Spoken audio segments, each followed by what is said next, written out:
नहीं, जाति की जनगणना को जो सेंसस होता है उसमें शामिल किया गया है, लेकिन जनसुराज में हम लोग पहले 3-4 वर्षों से कह रहे हैं कि इस तरह की जनगणना सर्वे से कोई नुकसान नहीं है।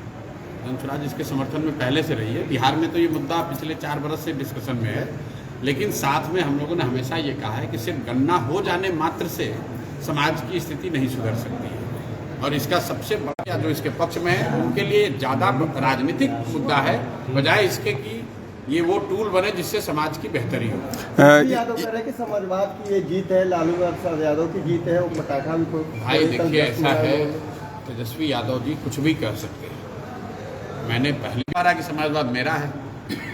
आपने शायद एक जगह बयान दिया था कि मुख्यमंत्री नीतीश कुमार इस बार मुख्यमंत्री नहीं बनेंगे, तो प्रशांत की नज़र में मुख्यमंत्री कौन? खुद प्रशांत? मैं आपको क्या बता रहा हूँ कि आप बिहार में कोई बच्चा, आपके घर का कोई लड़का अगर सिपाही भी बनना चाह रहा है, परीक्षा पास करता है, उसका फिजिकल फिटनेस होता है, उसका मेडिकल जांच होता है। आप आर्मी में बच्चे कम्पीट कर लेते हैं 5 साल 10 साल की मेहनत के बाद, फिर उनका मेडिकल जांच होता है। क्यों?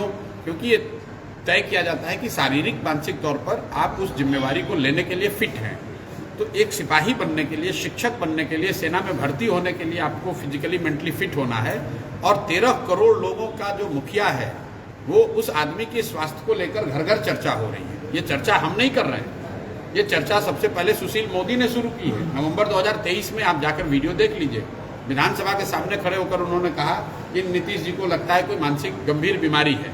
आज के जो अभी डिप्टी सीएम है, विजय सिन्हा हो या सम्राट चौधरी हो, इन्होंने कहा कि नीतीश जी का मानसिक हालत ठीक नहीं है। तेजस्वी यादव ने कहा, चिराग पासवान ने कहा, और रोज जो आप और हम मीडिया के माध्यम से जो चित्र आ रहा है, जो वीडियो आ रहा है, जो हम लोग देख रहे हैं, ये कैसे संभव है कि 20 बरस का से जो आदमी मुख्यमंत्री है उसको ये पता नहीं चल रहा है कि राष्ट्रगान बज रहा है?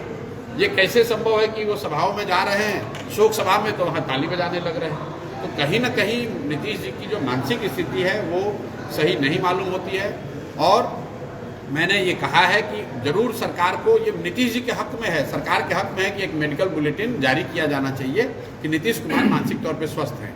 मान लीजिए कि मेडिकल बुलेटिन नहीं जारी करना चाहते हैं तो कैमरे पर आ जाएं और खाली अपने साथी मंत्रियों का नाम और विभाग बता दें।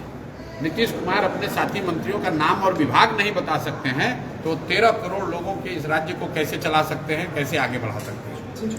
चलिए, एक सवाल भागलपुर आए हैं तो बिहार के लिए प्लान तो लगभग जिक्र हो ही जाता है आपके भाषण में। भागलपुर के लिए विशेष कुछ प्लान, क्योंकि उपेक्षित रही है जनता, हवाई सेवा हो? देखिए, ऐसा है कि बिहार के जिस भाग में भी आप जाइएगा, उस क्षेत्र के लोगों को लगता है कि हम लोग उपेक्षित हैं। चंपारण जाइए तो लोग ये बताएंगे कि भैया पूरा बिहार पिछड़ा है, लेकिन उसमें सबसे पिछड़ा चंपारण है। सीमांचल जाइएगा तो लोग सीमांचल की बात करेंगे, मिथिलांचल जाइएगा तो मिथिलांचल की बात करेंगे। संभव है, हर क्षेत्र की अपनी समस्या है, लेकिन जो मूलभूत समस्या है, जब तक शिक्षा और रोजगार नहीं होगा तो ना भागलपुर विकसित हो सकता है, ना चंपारण विकसित हो सकता है, ना मधुबनी होगा, ना पूर्णिया होगा। रह गई बात कि यहाँ पर जो पहले से शिल्प उद्योग रहा है, यहाँ पर जो एयरपोर्ट की डिमांड है, इन बातों की चर्चा तो हम लोग पंचायत वाइज कर रहे हैं। जनसुराज ही एकमात्र ऐसा दल है जिसने बिहार के जिले वाइज नहीं, क्षेत्र वाइज नहीं, 8,500 पंचायतों की स्थिति को समझकर वहाँ के विकास के लिए कि किस पंचायत में किस चीज़ की जरूरत है, दल के विपरीत हम लोग कोई 5 दिन में आकर यहाँ दल बनाकर नहीं काम कर रहे हैं। 2.5 साल में 5,000 से ज़्यादा गाँव में गया हूँ।